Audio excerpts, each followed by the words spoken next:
Dear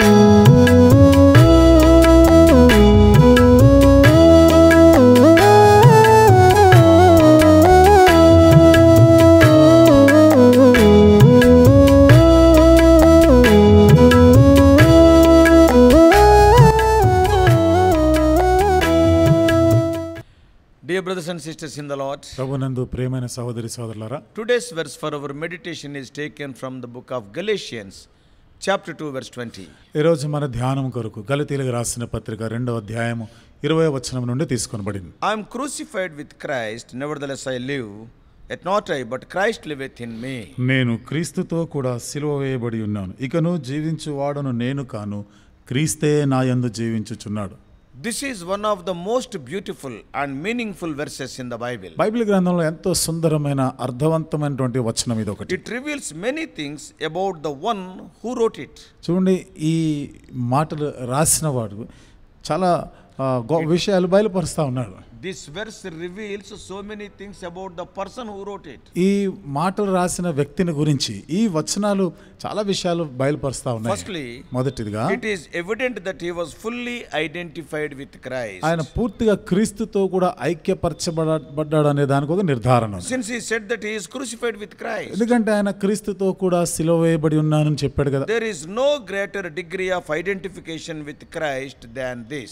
క్రీస్తుతో కూడా ఐక్యపరచబడ్డాను అని చెప్పుకునే దానికన్నా మా గొప్ప సంగతి ఇంకోటి లేదు. In addition to that, the writer was fully surrendered to Christ. దీనికి అదనంగా ఈ రచయిత పూర్తిగా క్రీస్తునకు లోపరుచుకున్నాడు. Because he claims that Christ lives in him. ఎందుకంటే క్రీస్తే నా యందు నివసిస్తున్నాడు, జీవించున్నాడని కూడా చెప్పినాడు. His life belongs to Christ. ఆయన యొక్క జీవితము దేవునికి, ఆయన జీవము దేవునికి And చెందినది. he is fully yielded to fulfill the will of Christ. క్రీస్తు యొక్క చిత్తము సంపూర్ణంగా నెరవేర్చబడేదానికి ఆయనకు And అప్పగించుకున్నాడు. that is not all. అది ఒకటే కాదు, The writer is also fully committed to live for Christ. రచయిత పూర్తిగా క్రీస్తు కొరకు జీవించేదాని కొరకై ఆయన తను తానుగా అంకితం చేసుకున్నాడు. Because he states that he lives by the faith of the Son of God. ఎందుకంటే ఆయన ఏమంటాడంటే దేవుని కుమారుని అందలి విశ్వాసమూలమున జీవించున్నానని He చెప్పాడు. has complete trust in Christ to lead him ఆయన నడిపించడానికి సంపూర్ణంగా క్రీస్తుని ఆయన నమ్మిక and ఉంచాడు. also to direct him అంతేగా ఆయన నడిపింపు కొరకు కూడా and to provide for him each day. అనుదినము కూడా ఆయనకి సదుపాయాలు ఇచ్చేదాని కొరకు ఆయననే నమ్ముకున్నాడు. At first the life of Paul was not like that. చూడండి, ఆరంభంలో అయితే పౌలు జీవితం అట్లా లేదు. He says, ఆయన అంటాడు, and the life which I now live in the flesh. ఇప్పుడు నేను జీవించున్నటువంటి ఈ శరీరమందు జీవించిన ఈ జీవితం అంటాడు. This implies that at one time he used to live for less worthy goals than Christ. అంటే దీని అర్థం ఏంటిది? ఇంతకు మునుపు క్రీస్తు కొరకు అంత ఎక్కువైనటువంటి ఉద్దేశాలు కలిగి జీవించలేదు ఆయన. So he was living for the lesser worthy goals. అంటే ఆయన చాలా తక్కువైనటువంటి గురి లక్ష్యాలు వాటి కొరకు ఆయన జీవించేవాడు. Somehow there was a turning point that changed his life. సరే, ఏదో విధంగా తన జీవితంలో ఒక మలుపు అనేది వచ్చింది. When did it come? ఎప్పుడు జరిగింది? The end of the verse shows us that it came when he personally experienced the matchless love of the Son of God who had given his own life for him. ఈ వచనం ముగింపులో మనం చూస్తున్నాము, ఎంతో మరి సాటి లేనటువంటి క్రీస్తు యొక్క ప్రేమ తనను తాను ఆయన కొరకు అప్పగించుకున్నటువంటి ఆ సంగతి గ్రహించినప్పుడు, From that point onwards, the writer's life was no longer the same as it was before. అప్పటి నుండి ఈ రచయిత యొక్క జీవితం మునుపు ఉన్నట్టుగా ఇక లేదు.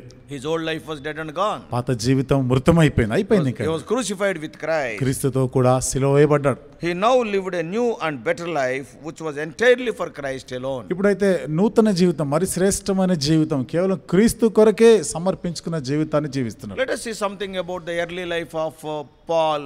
Once upon a time he was Saul of Tarsus. ఇప్పుడు మన పౌలు యొక్క జీవితం, మునుపు జీవితాన్ని, తార్సు వాడైన సౌలుగా ఉన్నప్పుడున్న ఆ జీవితాన్ని మనం కొన్ని విషయాలు చూద్దాం. Paul was born with a Hebrew name Saul in the city of Tarsus. పౌలుకి హెబ్రీ పేరు ఉన్నటువంటి సౌలుగా ఆయన తార్సు పట్టణంలో పుట్టాడు. It was on the southeastern part of the present day Turkey, very near to Turkey. ఇప్పుడు ప్రస్తుతం ఉన్న టర్కీకి ఆ దక్షిణ ఈశాన్య ప్రాంతంలో ఆయన ఉండేవాడు. Tarsus had become a strong city. ఈ తార్సు అనేది చాలా బలమైన పట్టణమైంది. In about 100 BC, Tarsus has become a Roman city. క్రీస్తు పూర్వము 100 ఆ కాలంలో తార్సు అనేది రోమా పట్టణంగా మార్చబడింది. Because almost from 63 BC Romans were ruling. ఎందుకంటే ఇంచుమించు క్రీస్తు పూర్వం 63 సంవత్సరం నుండి రోమీలే పరిపాలిస్తా ఉన్నారు. So it became a Roman city. కాబట్టి అది ఒక రోమా పట్టణం అయిపోయింది. So Paul was born as a Roman citizen. కాబట్టి పౌలు రోమా పౌరుడుగానే పుట్టినాడు ఆయన. Growing up in Tarsus, he became familiar with Greek and Roman manners and customs and languages. తార్సులో ఆయన ఎదుగుతున్నప్పుడు గ్రీకు రోమా వారి సంప్రదాయాల ప్రకారంగా ఆయన ఎదిగేవాడు. This together with his strict Jewish upbringing later made him an ideal to become God's messenger of the gospel to the Gentiles. ఈ విధంగా నిష్ఠ గలటువంటి యూదా మతంలో ఆయన పెరుగుతూ ఉన్న కారణాన్ని బట్టి ఆ తర్వాత కాలంలో మనం చూస్తున్నాం అంతే నిష్ఠగా ఆయన ఉండినాడు. And that made him, prepared him to become an apostle to the Gentiles. అది అన్యజనులకు అపోస్తులుగా చేయడానికి ఎంత దోహదపడ్డది. Paul received an excellent education. అంటే పౌలు చాలా చక్కని ఉన్నతమైన విద్యను అభ్యసించాడు. Paul became a very jealous Pharisee. పౌలు ఎంతో రోషము గల ఆసక్తి గల పరిసయ్యుడయ్యాడు. But while he was on the way to Damascus to carry out the persecution of Christians there, అయితే దమస్కుకు వెళ్తూ అక్కడ ఉన్నటువంటి క్రైస్తవులను హింసించాలని వెళ్తూ ఉండగా the Lord Jesus Christ appeared to him and stopped him in his tracks. యేసుక్రీస్తు ప్రభువారు అతనికి ప్రత్యక్షమయ్యాడు. తాను వెళ్తున్న పని నుండి అక్కడ ఆపినాడు ఆయన. This is the early life of Saul. ఇది సౌలు యొక్క పూర్వ జీవితం. Now let us see about his conversion and training. ఇప్పుడు ఆయన యొక్క మార్పు చెందిన జీవితము తను పొందిన శిక్షణ గురించి చూస్తాం. Paul's conversion took place on the way to Damascus when he was around 25 to 35 years of age. సౌలు లేదా పౌలుగా మార్చబడ్డాడు 25 నుండి 30 సంవత్సరాల వయసులో ఉండగా దమస్కుకి వెళ్తా ఉన్నాడు ఆయన. ఆ మార్గంలో ఉన్నప్పుడు మార్పు చెందినాడు ఆయన. And his call from God was clear and unmistakable. దేవుని యొద్ద నుండి అతనికి వచ్చినటువంటి పిలుపు ఎంతో స్పష్టమైనది, అందులో ఏ పొరపాటు లేవు. Jesus appeared to him. యేసు ప్రభువారు అతనికి ప్రత్యక్షమైనాడు. Humbled and completely helpless, Paul spent 3 days praying and fasting in repentance for his sins. దేనుడై నిస్సహాయుడిగా తాను చేసిన పాపం కొరకై 3 దినాలు ఉపవాసంతో పశ్చాత్తాపపడుతూ ప్రార్థన చేసినాడు. Because he was jealous for Judaism. ఎందుకంటే యూదా మతానికి సంబంధించి ఎంత ఆసక్తి కలిగి He ఉన్నాడు. thought that it is so right. ఇది సరి అయినదే అనుకున్నాడు. And because of that, he was persecuting Christians. అందువలన క్రైస్తవులందరినీ హింసిస్తూ ఉండేవాడు. So 3 days he was almost completely helpless, and then Ananias came. కాబట్టి 3 దినాలు పూర్తిగా నిస్సహాయుడిగా ఉన్న ఆ కాలంలో అననీయ వచ్చాడు ఆయన And దగ్గర. he restored his sight and baptized him. ఇక తన చూపు పొందినాడు, బాప్తిజమం కూడా And తీసుకున్నాడు. after 3 years of stay in Arabia, ఇప్పుడు 3 సంవత్సరాలు అరేబియాలో ఉన్న తర్వాత Paul went to meet with Apostle Peter and James at Jerusalem for 15 days. పౌలు అపోస్తలులైనటువంటి పేతురు యాకోబుని యెరూషలేములో ఒక 15 రోజులు కలవడానికి అక్కడ వెళ్ళినాడు. I am telling all these things. ఈ సంగతులన్నీ ఎందుకు Many చెప్తున్నానంటే people know about Apostle Paul, but the details are also important. చాలా మందికి అపోస్తలైన పౌలు గురించి తెలుసు, కానీ ఇంకా వివరాలు కూడా తెలిస్తే మంచిది. Before spending the next few years back in his home at Tarsus, he came back. కాబట్టి ఆయన అక్కడ గడపక ముందు మళ్ళీ 3 సంవత్సరాలు తన స్వగ్రామమైన తార్సుకు వెళ్ళి తర్వాత మళ్ళీ వస్తాడు. No. See, he was there in Arabian desert for 3 years. Arabia ఎడారిలో 3 సంవత్సరాలు ఉన్నాడు. After that he went to Jerusalem to meet Peter and James. తర్వాత యెరూషలేముకు వెళ్ళినాడు, అక్కడ పేతురు యాకోబులను But కలుసుకోవడానికి. they have not accepted him. అయితే వాళ్ళు ఆయనని చేర్చుకోలేదు. So once again he went back to his own place Tarsus to spend few years there. కాబట్టి మరలా తన ప్రాంతమైన తార్సు కొంతకాలం కొన్ని సంవత్సరాలు ఉండాలని అక్కడ పోయినాడు. So when the first Gentile church was formed at Antioch, కాబట్టి అంత్యోక్యలో మొట్టమొదటి అన్యజనాములో ఉన్నటువంటి సంఘం ఏర్పడినప్పుడు the church of Jerusalem sent a person named Barnabas to establish them. యెరూషలేములో ఉన్నటువంటి సంఘము బర్నబా అనే వ్యక్తిని అక్కడ ఉన్నటువంటి సంఘాన్ని స్థాపించడానికి So పంపించారు. he in turn took Paul from Tarsus to collaborate with him at Antioch for an year. ఆ సందర్భంలోనే తార్సులో ఉన్నటువంటి ఈ సౌలుని, అంటే పౌలుగా మార్చబడ్డ ఇతన్ని ఆయన చేర్చుకొని ఆయన తీసుకొని సేవ చేయడానికి ఆయన తీసుకొని For వెళ్తాడు. 1 year at Antioch. 1 సంవత్సరం అంత్యోకయలో సేవ కొరకు తీసుకొని So పోయాడు. the ministry of Apostle Paul can be seen in the book of Acts. కాబట్టి అపోస్తలుడైనటువంటి పౌలు చేసిన సేవ అపోస్తల కార్యంలో మనం చూడొచ్చు. Galatians 2:20 is Apostle Paul's testimony. గలతీయులకు రాసిన పత్రిక 2:20లో ఇది పౌలు యొక్క సాక్ష్యం అంతా. That's why we are seeing about the life history of Paul. అందుకనే పౌలు యొక్క జీవిత చరిత్ర కొంత చెప్పుకున్నాం. Now we are going to see the imprisonment and the promotion of glory of Paul. ఇప్పుడు చెరలో లేదా చెరసాల్లో ఉంచబడుట, ఆ తర్వాత అక్కడ నుండి ఆయన హెచ్చించబడినటువంటి స్థితిని కూడా మనం చూస్తాం. Promoted to glory. దాని తర్వాత మహిమలోనికి చేర్చబడినటువంటి సంగతిని కూడా After చూస్తాం. completing these journeys, ఈ ప్రయాణాలన్నీ కూడా ముగించిన తర్వాత Paul was arrested at Jerusalem. పౌలు యెరూషలేములో బంధించబడ్డాడు. And he was imprisoned in Caesarea on false charges. కైసరియాలో ఆయన తప్పుడు నేరాలు ఆయన మీద మోపినప్పుడు ఆయన చెరసాల్లో పెట్టినారు. For 2 years he was there. అక్కడ 2 సంవత్సరాలు. Then later he was imprisoned in Rome. ఆ తర్వాత రోమాలో ఆయన చెరసాల్లో బంధించబడ్డాడు. Paul was ready to face death. పౌలు ఇక మరణం ఎదుర్కోవడానికి సిద్ధంగా So ఉన్నాడు. listen to what he wrote to Timothy. కాబట్టి తిమోతికి ఏమి రాస్తున్నాడో మీరు వినండి. For I am now ready to be offered and the time of my departure is at hand. ఇప్పుడైతే నేను వెడలిపో కాలం సమీపమైనది. ఇప్పుడు నా ప్రాణం నేను పనార్పణంగా పోయబడుచున్నాను How క్రీస్తు కొరకు. wonderful it would be if each of us is able to say the same thing at the end of our life. మనలో ప్రతి ఒక్కరం కూడా మన జీవితాంతంలో ఇలాంటి మాటలు చెప్పగలిగితే ఎంత అద్భుతంగా ఉంటుంది. What he is telling? ఏమని చెప్తున్నాడు I fought a ఆయన? good fight. నేను మంచి పోరాటం I పోరాడి finished my course. నా పరుగు కడముట్టించి I have kept my faith. నా విశ్వాసమును కాపాడుకుంటుని. It speaks of a life that was well spent. చూడండి ఎంతో మంచి జీవితం గడిపినటువంటి విషయాల గురించి చెప్తాం. But in order to be able to end so well, starting is good. ఆరంభం బాగానే ఉంది కదా, అంతం కూడా అంత చక్కగా ముగించేదానికి We first have to emulate the well spent life of Apostle Paul. మొదటిదిగా అపోస్తలుడైన పౌలు జీవించినటువంటి ఆ శ్రేష్టమైన జీవితం మనం అలవర్చుకోవాలి. We have seen the beginning of Apostle Paul before he came to the Lord. అపోస్తలుడైన పౌలు యొక్క ఆరంభ జీవితం అంటే ప్రభు దగ్గర రాక మునుపున్న జీవితం గురించి మనం And చెప్పుకున్నాం. also we saw about his conversion and training. తన మార్పు చెందుట, తన శిక్షణ పొందుట ఇవి చూసినాం. Then we have seen his imprisonment and also promotion to glory. తర్వాత చెరసాల్లో వేయబడుట, అక్కడ నుండి మహిమలోనికి చేర్చబడుట కూడా So చూసినాం. from this what we learned? కాబట్టి వీటి నుండి మనం ఏం నేర్చుకుంటున్నాం? We ought to live for Jesus Christ. మనము యేసుక్రీస్తు కొరకు జీవించవలసిన వారమే. Your conversion to Christianity may not have been as dramatic as Paul's conversion on the road to Damascus. నువ్వు క్రైస్తవుడిగా మార్చబడడం అనేది అపోస్తలుడైనటువంటి పౌలు దమస్కు మార్గంలో వెళ్తున్నప్పుడు ఏ విధంగా మార్పు చెందాడో అట్లానూ మార్పు చెందకపోవచ్చు. But if you are saved, you have certainly received the very same mercy and grace from the Lord. అయితే నువ్వు రక్షణ పొందుంటే అదే కృప, అదే కనికరం దేవుని నుండి నువ్వు పొందినావు. Because your sins are as much deserving God's judgment as Apostle Paul. ఎందుకనగా నువ్వు చేసిన పాపములు కూడా అపోస్తలుడైనటువంటి పౌలు చేసిన పాపాలకి ఆయన ఎంత శిక్షకి పాత్రో తగినవాడో నీ పాపములు కూడా అంతే శిక్షకి తగినవి. And so as the Apostle Paul lived his life for Christ, కాబట్టి you also ought to be living your life for Christ. విధంగా అపోస్తలుడైన పౌలు క్రీస్తు కొరకు ఏ విధంగా ఆయన జీవించగలిగారో నీవు నేను కూడా జీవించబద్ధులమై ఉన్నాం.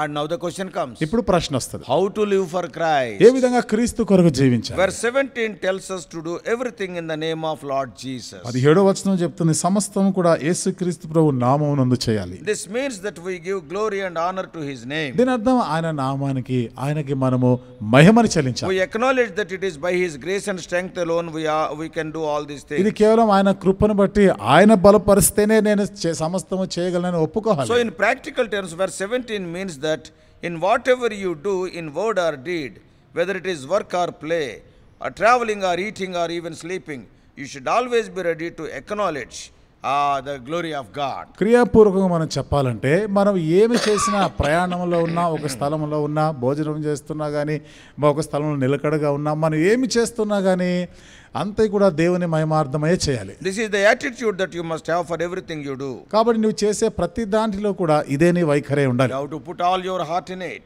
కాబట్టి నువ్వు పూర్ణ మనసుతో ఆ పని చేయాలి. And you have to do it well. నువ్వు చాలా బాగా చేయాలి. Because you do it for Christ and not for men. ఎందుకంటే నువ్వు చేసేది మనుషులకు కాదు, క్రీస్తు కొరకు కదా.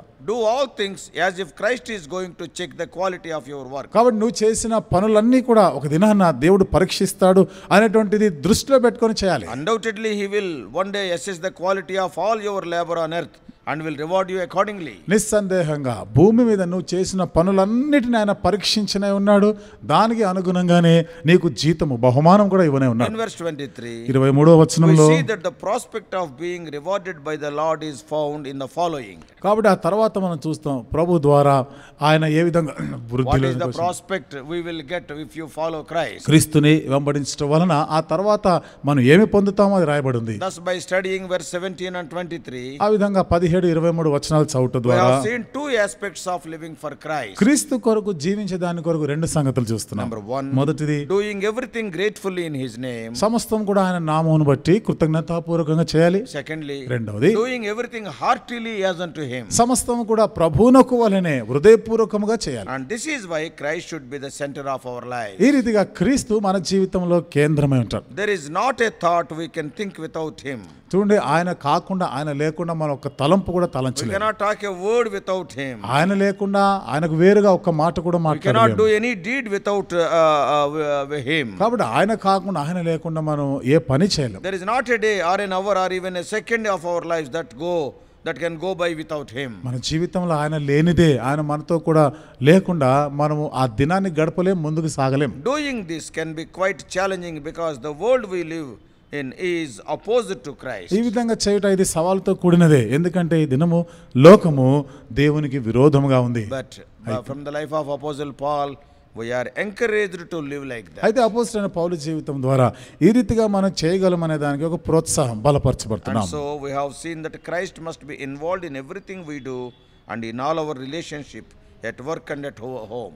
కాబట్టి మనం చేసే అన్నిటిలో కూడా ఇంటి దగ్గర కానీ బయట కానీ క్రీస్తు ఈ పనులన్నిటిలో కూడా ఆయన ఉండాలి. We may broaden the scope further to include our personal life, social life and even our recreational life. కాబట్టి మన వ్యక్తిగత జీవితము, సామాజికమైనటువంటి జీవితం కూడా మన జీవించే విధానం కూడా ఆ విధంగా విశాలపరచుకోవాలి. And also everything must bring glory to God. సమస్తము కూడా దేవునికే మహిమ తీసుకొని Christ రావాలి. must be the center of every aspect of our life. కాబట్టి మన జీవితంలో ప్రతి విషయంలో క్రీస్తే కేంద్రమై ఉండాలి. He should be the Lord of all. ఆయనే సమస్తానికి ప్రభువై ఉండాలి. Or He is not the Lord at all. లేదా ఇక ఆయన దేనికి ఇక ప్రభువుగా ఆయన లేడా? Yes, if Christ must be given the center. క్రీస్తుకే అన్ని విషయాల్లో కూడా కేంద్ర స్థానం ఇవ్వాలి. He should be the Lord of all. ఆయనే అన్నిటికీ ప్రభువై ఉండాలి. Now setting all these goals is only the beginning. కాబట్టి ఈ లక్ష్యాలన్నీ కూడా పెట్టుకొనుట ఇది కేవలం ఆరంభం మాత్రమే. Make plans to review them regularly and perhaps even to share them with someone you can be accountable to. కాబట్టి ప్రణాళికలు అప్పుడప్పుడు మరలా పునర్విమర్శ చేసుకుంటూ ఉండాలి. ఇతరుల విషయంలో కూడా వారికి కూడా ఇది ప్రోత్సాహంగా మనం చేస్తుండాలి. Am I following these steps in following Him? కాబట్టి ఆయనను వెంబడిస్తూ ఉండగా ఆ అడుగు జాడలు నడుస్తున్నానా? May this help you to say with full conviction, I am crucified with Christ. కాబట్టి నేను క్రీస్తుతో కూడా సిలువ వేయబడ్డానని పరిపూర్ణమైనటువంటి ఒప్పుదలతో కూడా ఉండును గాక. The desire of the Lord is you and I must say like Apostle Paul. దేవుని ఆశ ఏమిటిదంటే నీవు నేను కూడా అపోస్తలుడైన పౌలు వలె చెప్పాలి. That is once again I am reading today's verse Galatians 2:20. అదే నేటి దిన మన ధ్యానం కొరకు వచనం గలతీయులకు రాసిన పత్రిక 2వ అధ్యాయం 20వ వచనం మరలా Crucified చదువుతున్నాను. with Christ, nevertheless I live, yet not I, but Christ liveth in me, and the life which I now live in the flesh, I live by the faith of the Son of God, who loved me and gave himself for me. నేను క్రీస్తుతో కూడా సిలువ వేయబడి ఉన్నాను, ఇకను జీవించువాడను నేను కాను, క్రీస్తే నా యందు జీవించుచున్నాడు. నేనిప్పుడు శరీరమందు జీవించుచున్న జీవితము నన్ను ప్రేమించి నా కొరకు తన్ను తాను అప్పగించుకొనిన దేవుని కుమారుని యందలి విశ్వాసము వలన జీవించుచున్నాను. May God make you this your experience. ఇది దేవుడు నీకు అనుభవంగా మార్చునుగా. May God help you. దేవుడు నీకు సహాయం చేయనుగా. Let us pray. ప్రార్థన చేసుకుందాం.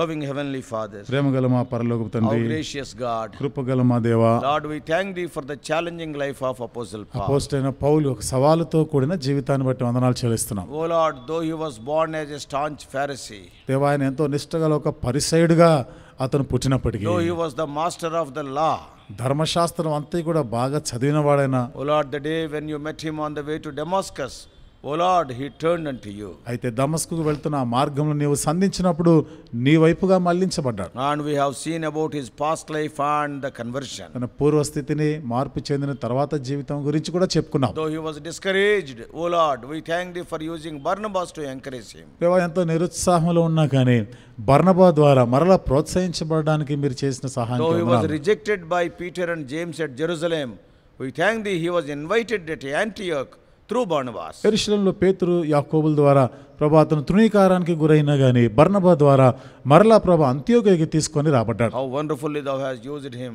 ఎంత అద్భుతమైన రీతిలో అతన్ని మీరు వాడుకున్నారు. He is not only an apostle to the Gentiles, even to the Jewish people. ఆయన అన్య జనులకి మాత్రమే అపోస్తలుడు కాకుండా యూదులకిని అపోస్తలుడు అయినాడు. Even unto the last day of his life, how faithful he was. తన జీవితం యొక్క చివరి దినాల్లో కూడా ఎంత నమ్మకంగా What a జీవించినాడు. wonderful testimony it is. ఎంత అద్భుతమైన సాక్ష్యం అది. I am crucified with Christ. నేను క్రీస్తుతో కూడా సిలువ వేయబడి Today I ఉన్నాను. am living only by the grace of God. ఈ రోజు నేను జీవించే ఈ జీవితం దేవుని కృపను బట్టి Every word జీవిస్తున్నాను. I speak, నేను మాట్లాడే ప్రతి మాట, every thought I think, నేను తలంచే ప్రతి తలంపు, every deed I do, నేను చేసే ప్రతి క్రియ, oh, they are for the glory of ఇవన్నీ God. కూడా దేవుని మహిమ కొరకే. A totally dedicated life. సంపూర్ణంగా దేవునికి సమర్పించుకున్న We have to ప్రతిష్ఠించుకున్న confess, జీవితం. oh Lord, many of us are not like that. దేవా, మాలో చాలా మంది ఈ రీతిగా జీవించలేదని మేము How ఒప్పుకోవాల్సిందే. many times instead of bringing glory unto your name, we brought shame and blame unto your name. ఎన్ని పర్యాయాలు నీ నామానికి మహిమ తీసుకొని వచ్చేదాని బదులుగా నీ నామానికి ఎంతో సిగ్గు అవమానాన్ని కలిగించిన వారం. Forgive us, O Lord. దేవా, మమ్మల్ని Help క్షమించండి. us to make a new start. నూతన ప్రభు ఆరంభం చేయటకు సహాయం O Lord, people who are seeing us, they may see that we are crucified with Christ. మమ్మల్ని చూస్తున్న వారు మేము క్రీస్తుతో కూడా సిలువ వేయబడిన వారమైనట్టుగా చూచుదురుగా. Speak to us more and more. దేవా, మాతో ఇంకా అధికముగా మాట్లాడండి. We do pray in the transforming name of our Lord and Savior Jesus Christ. మా ప్రభువును మా రక్షకుడైన యేసుక్రీస్తు ప్రభు యొక్క రూపాంతరం చెందించే నామములో ప్రార్థించి వేడుకుంటున్నాము.